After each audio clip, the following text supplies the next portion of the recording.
Am I the a-hole for causing a woman who bad-mouthed me at work to get fired? I kind of already know what people's answer to this would be, but I'm just asking to make sure. For backstory, I'm a 24 male, born and raised in a fairly small town, surrounded by even smaller towns. People from the surrounding towns come here to get their degrees/diplomas from our local university and college, because their towns don't have good options. My town is big enough to be a hot spot for the surrounding areas, but still small enough that most people know each other. In fact, many families know each other generationally. The situation: I work as an advisor at our local bank branch. About 2 months ago, a 23 female was hired as a clerk. She's from one of the surrounding towns and had just graduated from our local university a few months prior. For the first month, everything went well. She joined our friend circle and there were no issues whatsoever.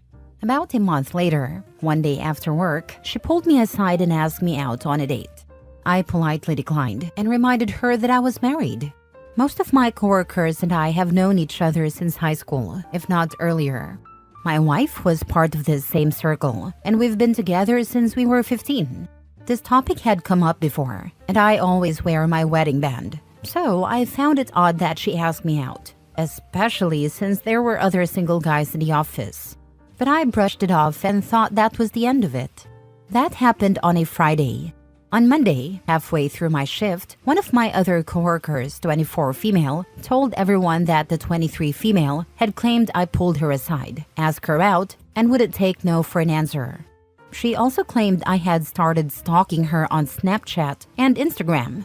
Here's the thing, my coworkers knew I didn't even have Snapchat or Instagram, and they knew how close my wife and I are, so they realized she was lying. However, there were a couple of coworkers who didn't know me as well and may have believed her. I told my coworkers not to confront her, and instead explained what actually happened. I told them to ignore her lies and just agree with whatever she said because I didn't want to escalate the situation. I figured she was just being childish and didn't know how to handle rejection. The escalation. About 2 weeks later, my dad called and said he needed to speak to me. When I went to my parents' house, he told me that a friend of his, who's a client at the bank, mentioned I had been stalking a girl at work. This client had heard it from the 23 female, who was now looking for another job and asking for his help. I explained the truth to my dad and decided I needed to put a stop to her lies. The next day, I explained everything to HR. Once I told HR that clients were getting involved, they took the matter seriously and opened an investigation. They interviewed me, my coworkers, and the 23 female. Everyone backed me up, and camera footage showed her pulling me aside, not the other way around. HR confronted her, and she tried to claim I was stalking her by showing them an Instagram account with my face on it. Here's the kicker. The photo she used was the only photo of me on one of my coworkers' profiles. She had created a fake account and sent herself messages to make it seem believable. HR fired her on the spot for spreading malicious rumors and disrupting the work environment. Since she was still in her probationary period, she didn't receive severance or any additional pay. Given the small town environment, news spread quickly. Her job prospects here are now non-existent. This is why I'm questioning whether I handled it the right way. On one hand, I'm relieved to have cleared my name, but on the other, I wonder if I should have confronted her directly instead of involving HR. Now for the top comments before reading the mini update. She decided to F around and found out, and deserved to be fired, not the a-hole. You also shouldn't feel bad about the backlash she's receiving. If you hadn't defended yourself, her lies could have permanently damaged your reputation in your town. She got what she deserved, and now you don't have to worry about her anymore. Not the a-hole. She actively tried to ruin your life and caused a huge hubbub in your workplace. You tried to ignore her, but she kept pushing. She's a psychopath, and appropriate workplace consequences were meted out. Fafo. You didn't get her fired. She got herself fired. Consider legal options if you think she'll keep bad-mouthing you everywhere. Slander and libel are both against the law, not the a-hole. It's possible that you live in a locality where many people proclaim great fondness for the 10 Commandments and favor displaying them in schools and courthouses. If so, she should be reminded that "thou shalt not bear false witness against thy neighbor" was important enough to make the shortlist when the Almighty drew up the "these are my rules for you" starter kit. Therefore, her behavior is an offense against the law of humans and of multiple religions. And lies need to stop, and she needs to keep your name out of her mouth and off her keyboard. I don't think she will do it again, at least not to me, but I'll still speak to a lawyer friend of mine. Thank you very much for this advice. Mini update. Thank you everyone for the comments. As I mentioned in the first line of this post, I had a feeling I knew the answer, and all of the comments have reiterated the same, so I'm at peace now. As a lot of comments suggested, if not her, at some point HR would have heard about this and potentially punished me. Thank you all for helping me clear my conscience. I also agree, I should have gone to HR as soon as my coworkers told me the first time. I just gave her the benefit of the doubt. Lesson learned. This was the first time I've dealt with something like this, which is why I needed the advice/clarification. People are asking why the footage are still available weeks later. I'm going to make a wild guess that either those people haven't worked at a bank or they worked at one but did not find out about their footage storage policies. For security reasons, employees will generally not be informed of the exact storage policies. However, when a theft occurred at our branch 2 years ago, I am aware that they were able to pull up footage from 3 months prior. I don't know what kind of banks you guys are used to, but banks store security camera footage longer than most businesses. Each bank and each branch will have their own policies on how long they keep footage. Next story. Am I the a-hole for telling my best friend if she wasn't always trying to get with my husband, her boyfriend wouldn't have left her? I, 27 female, have been best friends with Kira, 25 female, since we were little. We were neighbors, went to the same school, college, etc. She was my maid of honor when I married Rowan, 28 male, who we went to college with. At first, Kira had a big crush on him, but he started liking me. We slowly got closer, and I started liking him too. This was after Kira had told me she'd gotten over it and was dating another guy. But I still felt really guilty and didn't want to date him if it would hurt Kira. I asked her multiple times if she was okay with it, and she said she was, so I thought it was fine. Kira's been with her current boyfriend Adam, 27 male, for a year or so. However, over the last few months, she's been acting strange around Rowan. Whenever we'd hang out just the three of us, or even with Adam there, she'd always find a way to sit next to Rowan, laugh at everything he said, etc. At first, I didn't think much of it, because I knew that's kind of her personality, and her and Rowan are friends. But then she started always asking me if Rowan would be there before she came over, and if I said no, she'd often suddenly say she couldn't come. Sometimes she wouldn't show up even if I said he was there. Rowan also told me about a comment she made to him once, about how he was so patient for putting up with me being too tired to do anything with him now that I was pregnant, which I thought was weird. The odd behavior continued, but to be honest, the pregnancy has been keeping me too exhausted to dwell on it. Rowan seemed as friendly with Kira as always, but 2 days ago, our mutual friend Shay threw a dinner party. Rowan and I went, as did Kira and Adam. Kira got a bit tipsy, and she kept trying to sit with Rowan and touch him. He excused himself a few times, but she kept finding him. I tried to get her to back off a few times, and I was getting mad because this was crossing a line. She started slurring about how I stole Rowan from her. Thankfully, Adam was too busy talking to Shay's husband to hear this, but he definitely saw Kira's actions.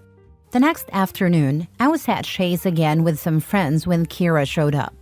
She was crying because Adam had broken up with her that day, saying he didn't think they were going to work out. Everyone was consoling her, but I was just kind of sitting there. I couldn't help but feel like she brought this upon herself. She asked me, "Aren't you going to say something?" So I said, maybe Adam wouldn't have left you if you weren't trying to get with Rowan all the time. Some of our other friends were shocked to hear this and got mad at Kira. Others were angry with me, saying Kira was just really friendly with everyone and that was a horrible accusation to make. Kira was upset, saying she couldn't believe I thought that of her and maybe we really weren't that close. She left in tears, and I left soon after too. Now I don't know. Maybe I was wrong. Kira had been drinking at the dinner party and might not have meant what she said, and the other stuff could have been nothing. Maybe this was too harsh to say to her after a breakup, and we could have talked privately, not in front of our friends. Am I the a-hole?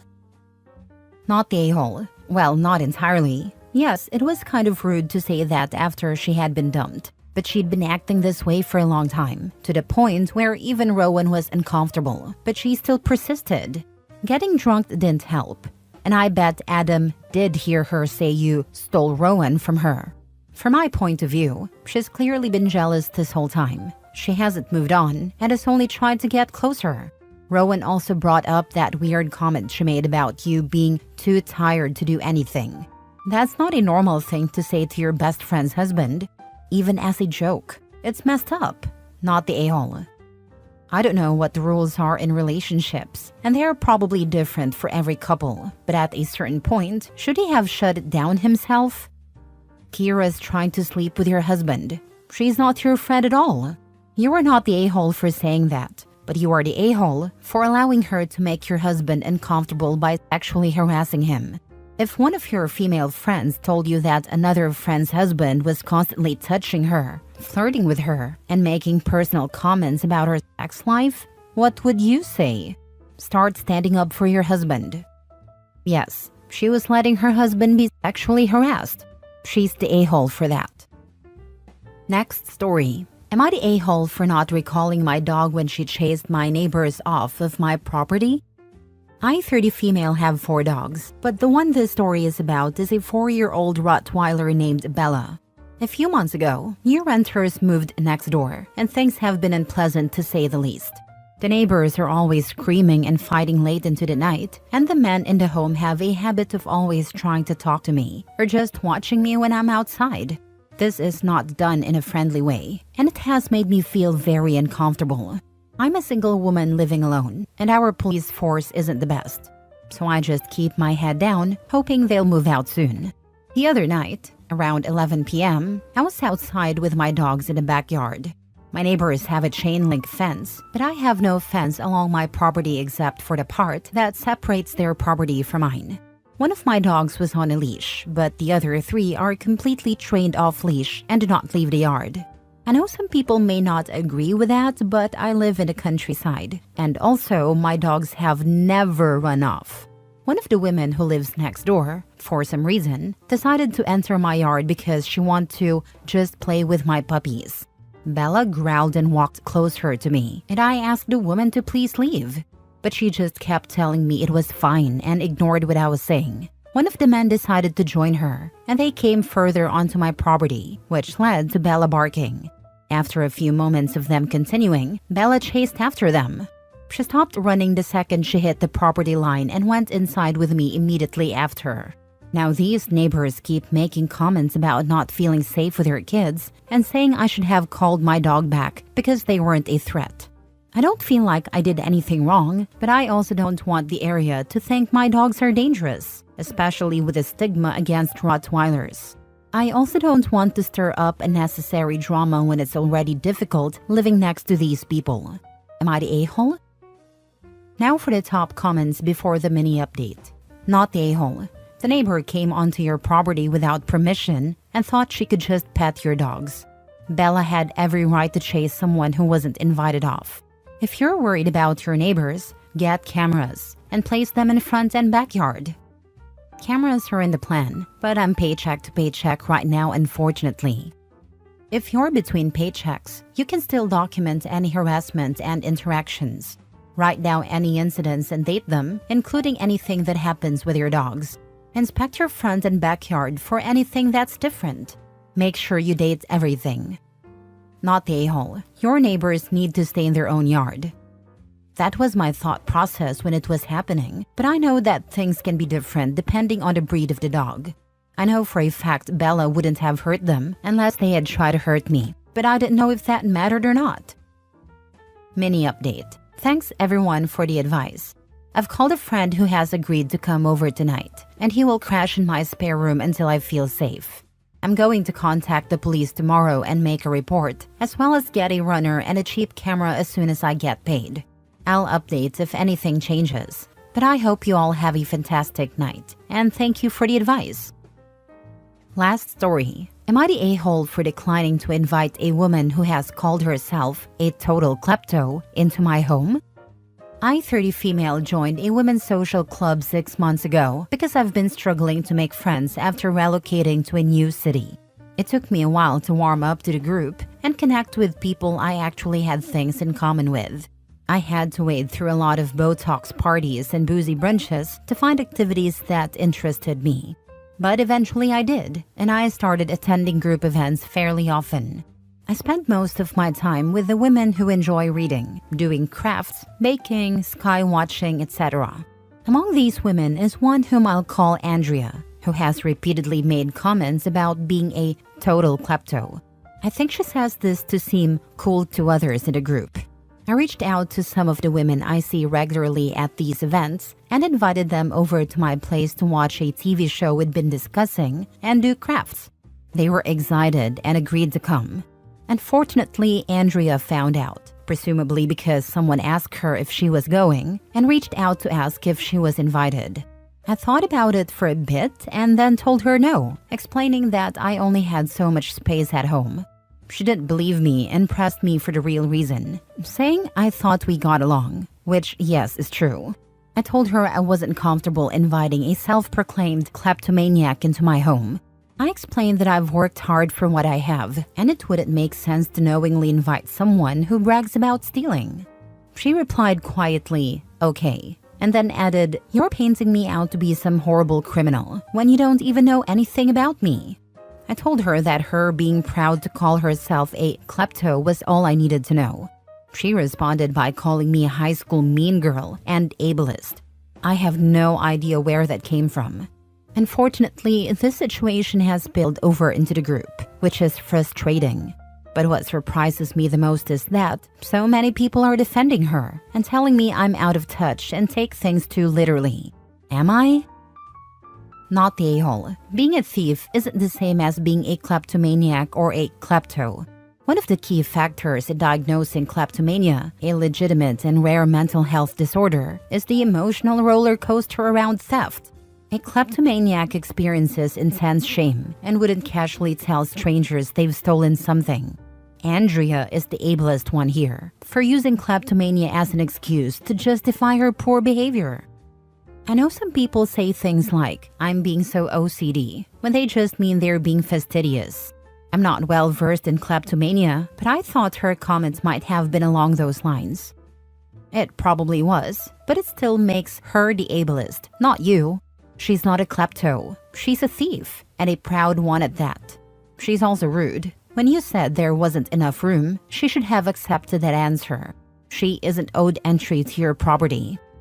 Not the a-hole. I had a girl in my sorority described herself as a self-diagnosed klepto who just couldn't help herself when she saw something she liked, whether it was in a store, on campus, or something another person owned. Once she took something, she considered it her property, and heaven forbid you try to get it back. I refused to associate with her outside of required meetings. I never let her near my purse, my dorm, or my car. She cried and called me a bully. People like this always play the victim. I'm glad you're keeping your boundaries.